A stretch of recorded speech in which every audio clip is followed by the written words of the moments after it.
Assalamualaikum warahmatullahi wabarakatuh.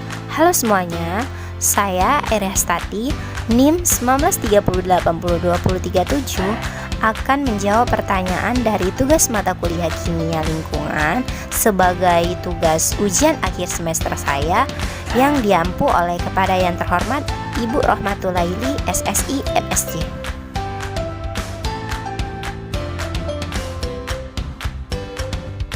Pandemi COVID-19 sudah berlangsung selama lebih dari 1,5 tahun dan belum nampak akan mereda dalam waktu dekat ini. Pemerintah di berbagai negara menerapkan kebijakan dalam pengetatan aktivitas untuk mencegah kerumunan manusia yang bisa menyebabkan penyebaran virus corona tersebut.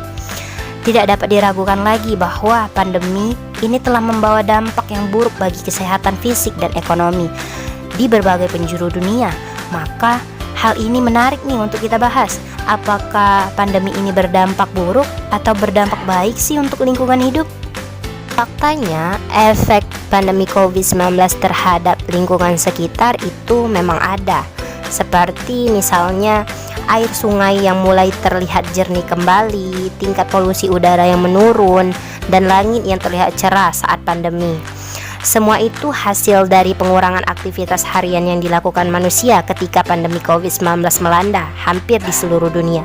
Tidak adanya kemacetan di kota dan berkurangnya penggunaan kendaraan bermotor karena kebanyakan orang bekerja di rumah ialah alasan dibalik semua menurunnya tingkat polusi. Efek pandemi COVID-19 terhadap kondisi lingkungan mengajarkan masyarakat tentang bagaimana mengelola tempat yang layak dihuni, baik saat ini maupun setelah wabah penyakit pernapasan yang berlalu seperti waktu itu ialah jerebu. Ada beberapa efek positif memang secara tidak langsung disebabkan oleh pandemi ini ternyata memang cukup berpengaruh terhadap kesehatan tubuh. Seperti yang pertama itu pengurangan penggunaan kendaraan bermotor. Salah satu efek pandemi COVID-19 terhadap kondisi lingkungan alam juga berpengaruh pada kesehatan, ialah pengurangan kendaraan bermotor di jalan. Pada hari-hari biasa sering kita lihat bahwa kemacetan mobil dan motor terutama pada jam-jam sibuk. Pada saat pandemi ini mulai melanda di kota-kota besar, jalanan tidak ada lagi berisi mobil dan motor. Dan faktanya bahwa lebih banyak orang yang jalan keluar itu menggunakan sepeda atau berjalan kaki. Hal ini dikarenakan salah satu upaya mencegah penularan COVID-19 yaitu menjaga tubuh tetap sehat dengan rutin berolahraga. Beberapa orang menganggap bahwa mereka dapat mendapatkan manfaat dari berolahraga dengan bersepeda atau berjalan kaki di sekitar rumah mereka. Dengan begitu, mereka tidak perlu bertemu dengan orang lain sehingga resiko penularan virus pun menurun. Bahkan, pejalan kaki dan bersepeda di ruang terbuka juga mengurangi resiko penyakit seperti serangan jantung dan stroke. Walaupun demikian, tidak semua orang dapat menikmati akses tersebut bukan? Mengingat banyak dari mereka yang tinggal di perkotaan atau di area padat penduduk. Maka tetap menggunakan masker dan menjaga jarak jika dilakukan ketika terpaksa perlu berada di keramaian. Dan efek dampak positif yang kedua itu mungkin kualitas udara yang lebih baik ya dari pandemi. Dilansir dari Barcelona Institute for Global Health, hampir semua kota di seluruh dunia memiliki rekor terendah perihal polusi udara. Dampak dari karantina di rumah ternyata membuat kadar nitrogen dioksida atau NO2 menurun drastis di beberapa kota di seluruh dunia. Efek pandemi COVID-19 terhadap kondisi lingkungan yang satu ini tentu membuat kualitas udara menjadi lebih baik. Namun berita ini memang cukup baik, mengingat polusi udara telah menyebabkan jutaan orang meninggal di seluruh dunia. Angka tersebut mungkin jauh lebih besar ya dibandingkan angka kematian yang disebabkan oleh virus corona. Namun belum ada penelitian yang membuktikan bahwa kualitas udara yang meningkat dalam jangka pendek berpengaruh besar terhadap kesehatan tubuh kita.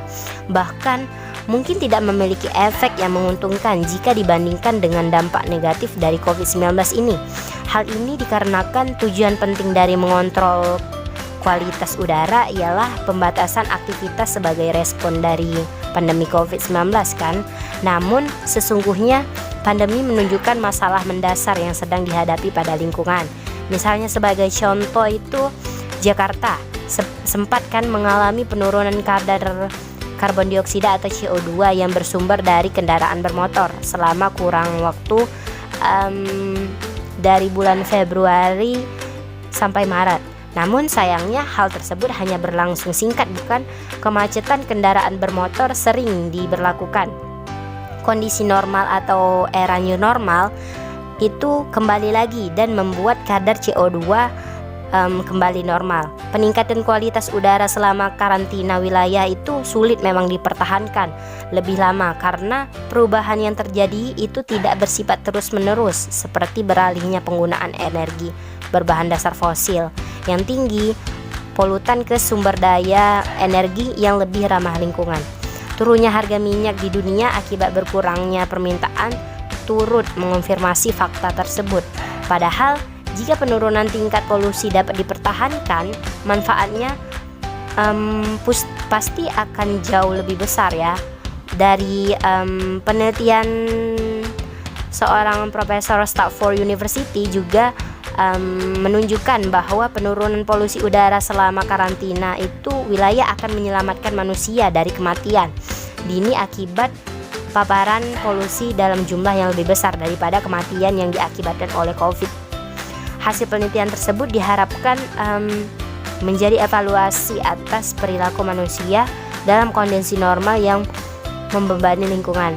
Nah, pada masa pandemi, gerakan yang mengurangi sampah plastik cenderung dikesampingkan karena ketakutan masyarakat bahwa virus dapat bertahan di benda-benda tertentu selama beberapa waktu.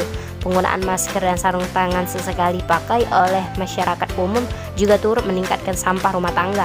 Sementara itu, penanganan pasien COVID-19 membawa konsekuensi melimpahnya limbah medis. Dalam Kementerian Lingkungan Hidup RI memprediksi bahwa adanya peningkatan lebih limbah sebesar 30% dibandingkan kondisi awal sebelum COVID.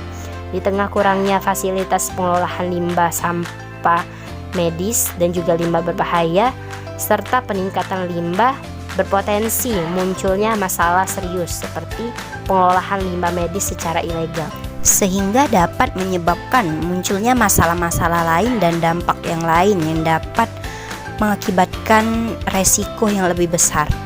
Baiklah, mungkin itu saja yang dapat saya sampaikan. Lebih dan kurang saya mohon maaf. Kepada Allah saya mohon ampun. Saya akhiri. Wassalamualaikum warahmatullahi wabarakatuh.